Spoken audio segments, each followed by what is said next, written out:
اور آج پاکستان میں اور امریکہ میں ایک جیسی خوبصورت ہوائیں ہیں۔ میں آج پہلی دفعہ سوچ رہا تھا کہ ہم پیس پروسیس میں کہاں تک جا سکتے ہیں۔ پچھلے دنوں میں سوچ رہا تھا کہ اتنے لوگ نکال دیے انڈیا نے باہر، 32 کے قریب ڈیلیگیٹس نکالے ہیں جو پتہ نہیں 50 ملکوں میں جائیں گے اور پاکستان کا امیج خراب کریں گے۔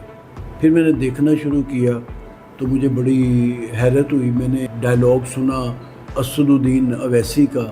اویسی صاحب جو ہیں وہ مڈل ایسٹ کے کسی ملک میں فضول سی بات کر رہے تھے، اپنی طرف کی کوئی بات کرنے کی بجائے صرف الزامات کے اوپر بات کر رہے تھے اور اس میں قرآنی حوالے بھی شامل کر رہے تھے۔ بڑے افسوس کی بات ہے، ان کو کچھ نہیں پتہ ڈپلومیسی کیا ہوتی ہے۔ اور پھر مجھے پتہ چلا کہ ایک اور بندہ ہے جس کو کانگریس سے انہوں نے ادھار لیا ہے کہ اس کی انگلش بہت اچھی ہے، وہ ششی تھرور صاحب ہیں۔ ششی صاحب جو ہیں وہ امریکہ گئے ہیں اور امریکہ مختلف لوگوں سے مل رہے ہیں۔ اچھا، میں نے جب تھوڑا سا غور کیا نا تو میرا جو فکر تھی نا وہ خوشی میں بدل گئی۔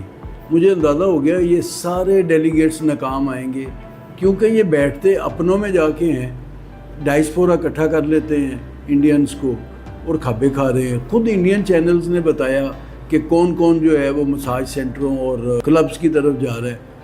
تو یہ صورتحال تھی انڈین ڈیلیگیٹس کی۔ ہمارے ڈیلیگیٹس نکلے، ڈیلیگیٹس نکلنے سے پہلے ہمارے پرائم منسٹر نکلے۔ پرائم منسٹر ایران گئے، پرائم منسٹر ترکی گئے، پرائم منسٹر آذربائیجان گئے۔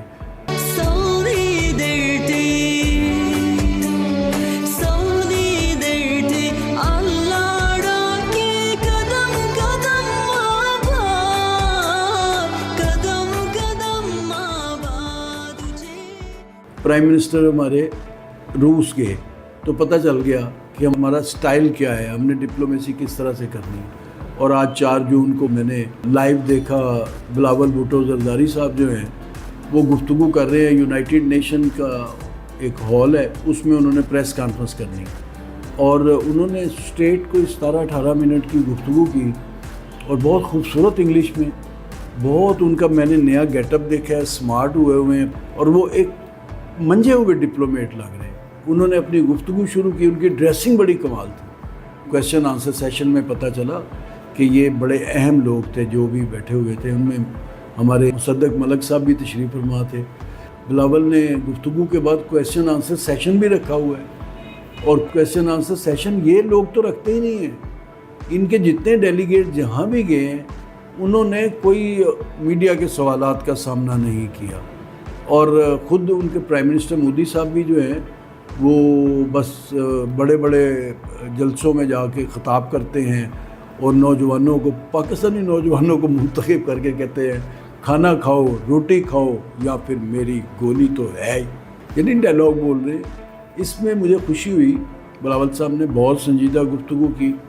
انہوں نے بتایا کہ یہ جو انڈس ویلی سویلائزیشن ہے یہ تہذیب کا گہوارہ ہے، اور انہوں نے ایک اہم بات کی بڑی، انہوں نے کہا ہم نے موجودوڑوں میں، ٹیکسلا میں اور مختلف جگہوں پہ جو کھدائی کے بعد جو مختلف چیزیں دریافت ہوئی ہیں، جو آثار قدیمہ ہمارے سامنے آئے ہیں، ان میں ان لوگوں کے پاس کوئی ایک چیز نہیں جس کو ہتھیار کہا جا سکے۔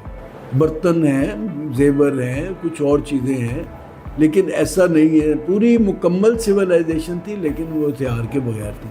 انہوں نے کہا یہ بر صغیر جو ہے یہ امن مانگتا ہے، اور میں اس لیے کہتا ہوں کہ امن چاہیے، اس لیے کہ میں خود ایک شہید ماں کا بیٹا ہوں جو دہشت گردوں کے ہاتھوں شہید ہوئے۔ بلاول بھٹو نے کہا کہ ہاں مودی صاحب آپ کے پاس 2 آپشن ہیں، یا انڈس ویلی سویلائزیشن کا حصہ بنے اور امن کی بات کریں، یا پھر آپ قصائی کہلائیں۔ آپ گجرات کے قصائی یا آپ کشمیر کے قصائی، وہ کل کو ہو سکتا ہے لوگ آپ کو انڈس ویلی کا قصائی کہیں۔ تو آپ کے پاس 2 راستے ہیں، آپ امن اختیار کریں تو بڑا خوبصورت راستہ ہے، اور اگر آپ دوسری طرف جائیں گے تو اس میں آپ کو پتہ ہے کہ تاریخ آپ کو کس نام سے یاد کرے گی۔ بلاول بھٹو نے ایک اور بڑی خوبصورت بات کی۔ ایک سوال کے جواب میں انہوں نے کہا کہ ہم نے صرف 6 طیارے گرائے ہیں، اور یہ وہ طیارے تھے جنہوں نے پاکستان کے اندر بمباری کی۔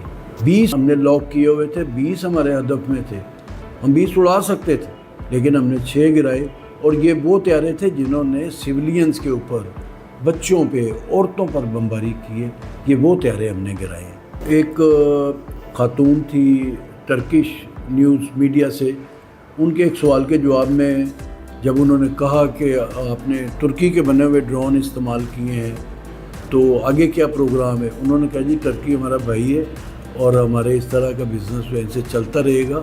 انہوں نے ایک اور سوال کے جواب میں یہ بھی کہا بلاول صاحب نے کہ یہ طیارے جو ہے نا گرانے کا اور ڈرون مارنے کا، اس میں جو اصل میں سوال یہ تھا کہ اسرائیلی ڈرون آپ کی طرف بھیجے گئے ہیں تو آپ اسرائیل کے بارے میں کیا کہیں گے؟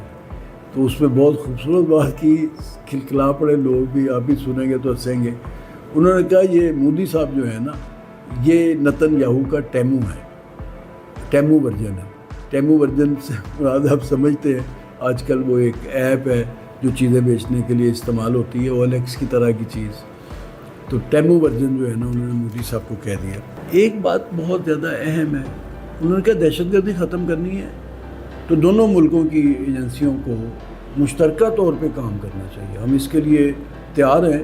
دہشت گرد جو 1.7 بلین 1.5 بلین لوگوں کو جن کی جان کو خطرہ ہے یا جن کو انہوں نے امن سے محروم کر رکھا ہے، ان کو بچانے کے لیے دونوں ملکوں کی جو خفیہ ایجنسی ہیں رو اور ISI کو مل کر کام کرنا چاہیے۔ یہ بہت بڑی آفر ہے، اس سے بڑی ترتلی مچ گئی ہے۔ اس وقت بلاول امریکہ میں ہے اور امریکی سیاست ہے، پولیٹکس ہے اور میڈیا ہے، اس وقت وہ اس پہ چھائے ہوئے ہیں۔ مجھے خوشی ہے، میں بلاول صاحب کو مبارکباد دیتا ہوں، حکومت پاکستان کو بھی مبارکباد دیتا ہوں کہ اتنا زبردست آپ نے شخص جو ہے وہ اپنی نمائندگی کے لیے بھیجا ہے۔ ششی تھرور وہاں سے کوسوں دور ہے، اس طرح کے جتنے لوگ گئے تھے ششی تھرور ابھی ادھر ہی ہے۔ ایک سوال کے جواب میں انہوں نے کہا کہ اگر آپ کی ملاقات ہو جائے، آمنا سامنا ہو جائے، تو بلاول نے کہا کہ ملاقات آمنا سامنا تو ہم تو بات ہی یہ کر رہے ہیں کہ مذاکرات کریں، بیٹھ کے بات کریں۔ آپ نے بے تکا الزام لگایا پہلگام پہ، اب اس الزام کو آگے بڑھا کے ہمیں کہیں اور لے کے نہ جائیں۔ ہم خطے میں امن چاہتے ہیں، ساؤتھ ایشیا کو امن دینا چاہتے ہیں، بہت غربت ہے۔ خود مودی صاحب نے اقرار کیا کہ ہم 80 کروڑ انسانوں کو راشن دیتے ہیں۔ اس کا مطلب ہے کہ 1 ارب 40 کروڑ لوگوں میں سے 80 کروڑ لوگ جو ہیں ان کے وہ پاورٹی لائن سے نیچے ہیں، اور اس کے باوجود وہ جنگ کرنا چاہتے ہیں۔ بھئی امن کریں، اور میں یہ سمجھتا ہوں آپ تھوڑا بہت میں آپ کو بلاول کے جو گفتگو ہے وہ سنواؤں گا، اور مجھے اجازت دیجیے، جیتے رہیں، سلامت رہیں اور میرے چینل کو سپورٹ کرتے رہیں۔ اللہ حافظ۔ Pakistan only ever acted in self-defense. We never initiated any violence against India. On the first night when their planes attacked our country, Pakistan's military responded with precision. They only targeted and downed 6 planes because we believed those 6 planes were the ones who released their load on Pakistan. Following that, the Indian government, the next 2 days, launched missile strikes into Pakistani territory, and as a response to that, Pakistan responded in kind.